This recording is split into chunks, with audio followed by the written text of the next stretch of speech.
Baltimore again. In a tweet over the weekend, he called it a disaster and blamed the Obama administration for hate and discord in the city. It's not the first time he's talked about Baltimore.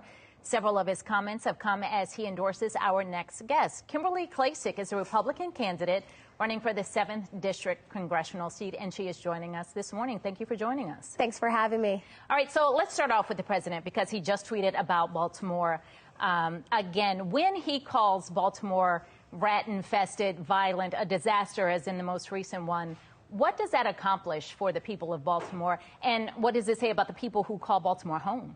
Yeah, so I think the president's words are words that people that live in some of these neighborhoods say every single day. I like to point back to the videos that I posted last July that President Trump retweeted, and the words that he used were actually the words of a black woman that I interviewed in those videos. So I know a lot of people said it was racist comments, but it was actually the truth for her. But he's right. It is absolutely a disaster. I know Councilman Brandon Scott was talking about the violence, a lot of the murders, the homicides, but you have to understand, Brandon Scott's been on city council since 2011. He's been the chair of the Violence Committee since 2014. So this is something that has to do with city council and not doing their job.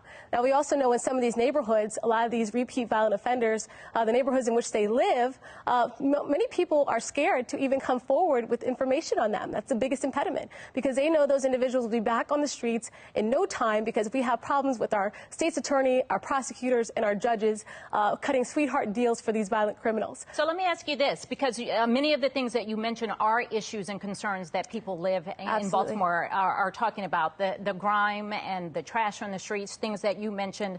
A lot of people, though, say these challenges that you're talking about are things that are better fought on the local level. So if you want to jump in and make a difference, would it not have been more effective to start your look at a local level? No, absolutely not. You know, the federal level, please understand, the federal level is where all the money comes from.